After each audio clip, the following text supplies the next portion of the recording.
I'm Emily Hickey. I'm the co-founder of InstantAdCopy.com. We're a marketplace that connects businesses with Facebook marketers of various types. I also do growth consulting, like Michelle said, for big retailers, but also for growth stage startups to help them get their Facebook revenue cranking. Since 2012, when Facebook launched their newsfeed ad product, I've been basically working exclusively on Facebook. So if you remember one thing about me, just know I'm totally obsessed with Facebook. I think it's the best, really the most powerful performance marketing engine in the world. And I think it will be for a while. I don't think, it won't after some, decade or something, but for now it is. And I think the same way that we talk about 2012, 13, 14 as being like, if we had known then how cheaply we were acquiring people on Facebook, we would have plowed so much more money into that platform. And I think now it could actually be the same. We could look back in a few years and be like, oh my God, I wish I had spent so much more money on Facebook, because it gets more saturated, the competition gets higher, the costs get higher. So if you haven't gotten it cranking on your company, I think now is still a really good time to do it. These are the 5 things I would do.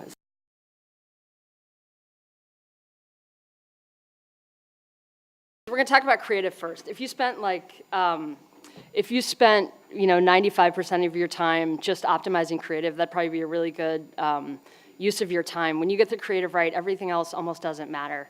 And when we work on accounts, this is the first thing that we're starting with, and it's where we spend the most time. It's usually where you're opening up the problems or the opportunities with account. It comes down to the creative. This image is one of the most successful images we've ever used across accounts, companies, campaigns, products of all time. This helped us acquire about 1 million signups for an app. And I bet nobody here can guess what on earth that product was that we were advertising with this image. I will give you $100 if you can guess what this product was. So this is kind of the point. The job of the image is to stop traffic. It is not necessarily to convey something about your product. So as another example, the blueberry image on the left is one that they were using. It's pretty representative of what they were doing before we started working together. And you will never get the economics to work on that blueberry ad. It just isn't going to work because that thing doesn't make people stop, right? Whereas this one on the right, we, like it or not, we do use attractive females staring into the camera a lot. Whether you like that fact or not, people, men and women, do tend to stop. And then they click through, and then we get these comments like, LOL, what did that image have to do with the product? But they still stopped and clicked, so we don't really care. They don't even remember what image it was. So it's just, this is an extreme example. But the point is, when you are working on Facebook, you need to be really adventuresome, and you probably need to go off brand, even if it's just for a second, to figure out the range of what works. Then you can kind of understand what works and come back on brand. These weird images, that feel sort of like, it's not like you're doing some weird goofy thing, but this just feels sort of intimate, and there's just something about that image that makes people stop. This was a health and fitness app where we paid you to do healthy things, so it really had nothing to do with the app. But again, that cut, we took acquisition costs from double digits down to under $1 for this, and it was still their second highest source of engaged users. So it wasn't just sort of spray and pray junky acquisition, it was real users for them. Copy is sort of the same. You have to get really adventuresome and test like crazy. One thing I'll say about images, if you're an e-commerce company, you're still testing images like crazy. You might not do one of those, but your product image that you use will give you massively different results. So we go on Google Images, we go on Pinterest, we go on Instagram. We're trying to find user-generated images of a product that might do better than the actual official product shots. So with e-com, you're going through this iterative process of figuring out what's the right product, because we all know that in e-com, the winners win. A hit product could generate hundreds of thousands of dollars a month, whereas the others all together won't do that. So we roll through assortments and new arrivals collections really systematically to figure out what's the best product on Facebook, and then we roll through images and combinations of images for that product to figure out how best to represent that product. And doing that will swing your results by hundreds of a percent. It really, really matters. Same with copy. We write copy like we're talking to our friends. The fact is, Facebook is a platform of people talking to their friends. If you write like a marketing person, it's not going to work. So the one on the left, for example, this is what the app does, earn real rewards for healthy activities. But I would never say, hey, this app is awesome. You earn real rewards for healthy activities. You should totally download it. You would never say that. And we actually do that exercise a lot. We say our copy out loud, and we act like we're trying to convince a friend to download the app or buy the product. And usually what rolls off your tongue is often what you should write in the ad. So our example is get paid to be healthy. It's much more straightforward. It's colloquial. It's clear. Hey, you're already tracking steps. Now you can get paid for it. It's a much more effective way of describing the value prop than using marketing language like, earn rewards with the health and fitness apps you love. Again, you would never say that language, so you shouldn't write it in the ad. We'll test like 100 headlines. You have to test like crazy. There's no such thing as a right opinion when you're on Facebook. You have to test like crazy. And you have to go off brand. You're not writing like a brand at this point. The next thing is your technical playbook. This is a control panel for a nuclear submarine. And Facebook is not this complicated. That's the good news. You don't have to be a nuclear physicist to use Facebook. It's more like being an auto mechanic. There's a finite number of things that you have to get right. And honestly, if you get your creative and your product right, this stuff doesn't even really have to be right. The things that we focus on, like if you're going to focus on this, would be these. Like one, where are you going to put the ad? Is it going to, does your brand work best in the Facebook newsfeed? Does it work best on Instagram, right-hand column ads? Audience network. In most cases, it's the Facebook newsfeed. If you have to set something to a default, go Facebook newsfeed. Instagram can be really powerful, but it's a smaller platform. I don't think we've seen a single brand where Instagram has been better or more scalable than Facebook. You're usually, if you have to pick one and you don't want to deal with this, just go Facebook newsfeed. The next thing is your ad type. So we like multi-product carousel ads. We also like single product ads. Slideshows where you cobble a bunch of images together and it's just kind of rolling through can work really well. Videos in some cases, obviously with Greg's company, those are killing it. Photo page posts that you boost. Like, it's really different for each brand and it's different for each product. So you actually have to have the energy to test ad types with each product. So we do that. And then your optimization, how you're bidding. We usually are bidding OCPM and we're with add to cart and purchase. So it's essentially telling Facebook, go get me the cheapest price for somebody to add to cart or go get me the cheapest price for somebody to purchase. And we kind of test both of those things. So I don't think you have to mess around a lot with a lot of different bidding types. I think one of those two is probably going to be your best. And then this isn't technically a feature on Facebook, but your landing page, we find often really gets neglected in e-commerce because you're typically driving to a PDP or a product page or to a collection page, and people are like, all right, whatever, the product page is what it is. But actually, if you take the winning copy from the ad and put it on that product page or the collection page, even though that seems weird, you're reinforcing what brought them there in the first place, right? If you use the weird images that you use in the ad in the product page carousel, that can really help too. You don't just want to put them onto a page that has nothing to do with what brought them there. So things like your shipping threshold to drive AOV, countdown timers, all that kind of stuff, the color of the button, all of that really does matter. So I'd really encourage you, not to just let the ad do the work. It partners with the landing page, and you got to work on the landing page. One thing about the tech specs before we move on is you do have to retest them periodically. Sometimes one thing works, and then a month later something totally different is working. So you do have to kind of retest them. Next is audiences. This is a picture of the Facebook Insights panel, which I'm sure everybody knows. Facebook's really smart. They know a lot about us in terms of what we do on Facebook, but they buy a lot of other data. They know if we just bought a house, if we just had a kid. They know a lot about you. So we tend to use their native tools a lot because we think we're not going to outsmart Facebook. We obsess over audiences. We're constantly testing them. I think everybody knows that lookalikes are the best. You'll rarely beat a lookalike audience with something that you sort of manually cobble together with your own brain. But even within that, you can still be very adventuresome within the lookalikes. So for example, if you're giving Facebook email files to cut lookalikes off of, we try tons of different cuts. So okay, here's everybody who's bought something over $200. Here's our highest ELV customers. Here are our most active customers. Here's our whole subscriber list. We try a bunch of different things, and then we go all the way out to the 10% accuracy radius. So I think a lot of people just stick to 1% or 2%.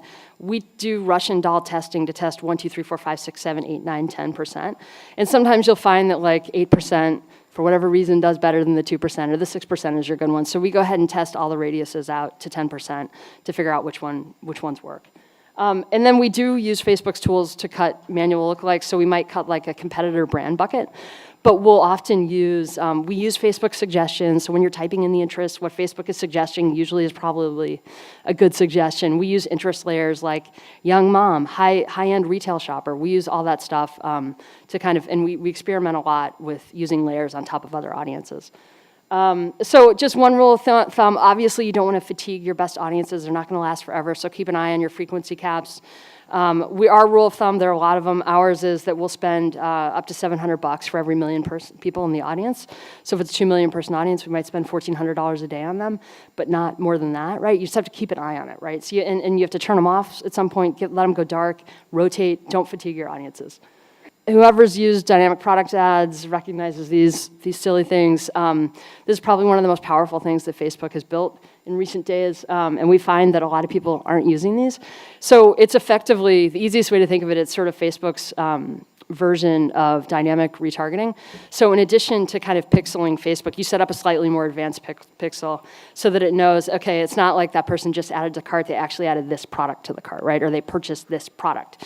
So you can then go back and retarget them with that product, or you can say, retarget them with a series of like our best sellers in that category. So if they added a dress to the cart, go retarget them with these 10 dresses because they're our best sellers or because they're high margin or whatever it is. Or we use these for prospecting. So again, to find your hit products, let's take our entire new arrivals assortment, put it into a product set, and then just go hit cold acquisition. Spend $100 a day rotating through these products to tell us what the best one is. Then we'll take like the best 3 of those and just gear down on those and try to figure out the images and the copy and everything else that's going to make those really sell. So we use this a lot, really powerful. It's a small tech hurdle to get over. I really encourage you to duke it out with your tech team to get it done, because it's not, once they sit down and do it, it's not a big deal, but for some reason, this can be a real hurdle. Okay. Lastly, I think one of the current frontiers of Facebook, and anytime there's a frontier on Facebook, you want to try to exploit it, because often when they're taking a beta and they're trying to make it work, they create windows of opportunity, like these little arbitrage opportunities where you can get something for free until they're going to monetize it. And we think that that's what's happening with Messenger right now. So they've got over 1 billion people using Messenger. It has critical mass on the user side, but they haven't monetized it yet. Their stated goal with it is to make Messenger the next email platform. So obviously between us, consumers using it, but also brands talking to their consumers, whether it's customer support or promotion. So this is our website. This is instantadcopy.com. We've officially switched out. This is our exit pop. So we no longer are capturing emails on this. We're capturing Messenger opt-ins, which is a pretty bold move, right? Because emails are really valuable. But we can do this. This is we use our companies as labs and experiments. So we've switched out this. We're now capturing the permissioned Messenger people on Facebook. This was a recent send that we did, so that you can see the difference between emailing these guys on email versus on Messenger. So email, we have about 7,500 emails on this. We had a 15% open rate. Messenger, we have 1,500 people opted in, and we had an 85% open rate on the message, which is pretty inconceivable. And click-through, we had 1.5 on the email, 2.4 on the Messenger. We had 21 replies to the email, most of which were auto-replies or please unsubscribe me off your stupid list. And the other, the Messenger had 89. It was amazing. My partner and I were watching these things come through in real time, and it was unbelievable. People typing, like, hey, I was always curious about that product. Can you explain it a little bit more? Like actual people responding to this. So on a revenue basis, the 7,500 emails produced under $700. The 1,500 opt-ins produced over $3,000. In my experience working with companies, I've never seen that kind of ratio of revenue to a file size. So it's pretty amazing. So what is happening with Messenger? Again, is you have this huge captured audience, and if you use Messenger, most people have it set so that you get a text message when you get a message, right? So you're going right through to their phone. They don't have them turned off yet. It's a total blue sky channel. There's no competition. No other retailers doing this. So I think it's just effectively, it's the effect of having mind share, right? So the big caveat here is anytime Facebook is doing something new, they're changing the rules a lot. So even now, they're changing the rules a lot around like promotional activity and what's allowed. They obviously don't want people to get overwhelmed with retailers and then just shut Messenger off, right? So they're gonna tiptoe into it. So were I a big retailer, would I switch your Lightbox out to Messenger opt-ins? No. But I would be experimenting with this on customer support and because when people message you, you're also getting permission to message them back. So I would experiment with using it for customer support and then start doing small batch sends of offers and things like that and just see how it does. So it's a frontier, but it's an intriguing one. I do recommend digging into it. One quick word on attribution. We go through this a lot with clients, and this is something we've been dealing with, really since we started working on Facebook, like everybody is, right? Facebook is never going to agree with Google Analytics, Mixpanel, Kissmetrics. They're never going to look the same. And there are a lot of reasons for that. Even like we've talked to the people at these other platforms extensively, and they're always like, Facebook's just going to do a better job attributing. You should actually look at their numbers. Part of the reason is cross-platform. So we're all logged in on mobile, on our phones and desktops, at work, at home, everywhere you are, you're logged into Facebook. So Facebook knows who you are, but other platforms don't know that. And if you look at Facebook's cross-device report, they'll actually show you the number of people who clicked on an ad from a mobile phone and then purchased later on desktop, and it's a huge amount of people. So that's part of the reason these will never align, is that cross-platform changes. Another reason is that Facebook ads don't attribute the organic activity off the ad, and we've done a lot to measure this in terms of the traffic that will result when you're optimizing off of engagement versus conversion. And there is so much sort of dark matter traffic coming off of your Facebook ads to your site, and that doesn't get credited back to the ad. The only thing that gets credited to the ad is the activity that was actually paid for. So we paid to reach that person, not their friend. So when that person liked the post or shared it, and their friend saw that, clicked, and bought something, the friend never gets attributed, just the person that you paid for, right? So those are two big areas that we've tried to measure that don't get attributed to Facebook ads. And then, of course, you have your view-throughs, which, a lot of platforms, they can't pick up. But we've turned Facebook on and off across various brands. We personally run 2 businesses that are 100% driven by Facebook. So we see the halo. We actually think Facebook under-attributes by about 50%. So I think it's a goose chase to try to get Facebook to align to your other attribution platforms. You can do whatever you want, but the thing is, if you don't fully attribute Facebook and believe its numbers, you're going to underspend on the channel. And as I said before, I think it's still an opportunity. I think we're in a cost advantage acquiring customers on Facebook. So I think it's a big mistake to underspend right now. So you can do whatever you want with attribution. We take full 28-day click and view. And then lastly, parting thought would be to ignore best practices. I think we, belong to all these mastermind groups and webinars and blah, blah, blah. Everyone's got their kind of pat rule of thumb of like, this should work, this is what you should do. But we test things across so many different brands, and I can tell you that nothing universally works across brands, and even within a brand, it doesn't work across time and across products.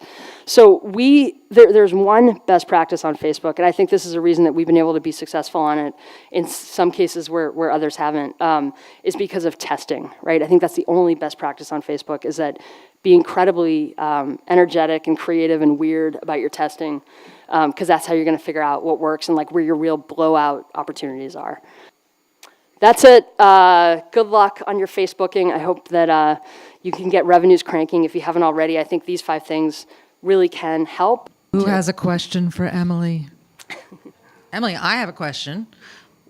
Do I have to pay Facebook? Because I feel like if I don't pay them, they ignore me. I have 250,000 people and they don't see anything if I don't pay it. That's truth or rumor? Truth. Yeah, you can't reach those 250,000 people. Zuckerberg is evil. I was just curious if you have an opinion on Facebook lift tests. Are they worth doing, valuable, like what your experiences have been? Yeah, we do think those are worth doing in cases where you can actually pull that off. We've tried doing that with a couple clients and sort of struggled to get everything set up. But yeah, I mean, that's what Facebook would recommend you do, right? So what he's referring to is like if you take some subset of your traffic and show them Facebook ads or your email file or whatever and measure the revenue that comes off them versus the portion of your traffic or ads that you're not advertising to. And that's what Facebook recommends you do to sort of when you're tackling attribution issues. So, yeah. Okay, next question. So on the ad copy front, how do you reconcile what's working with brand positioning, communication, copy, campaigns? Yeah.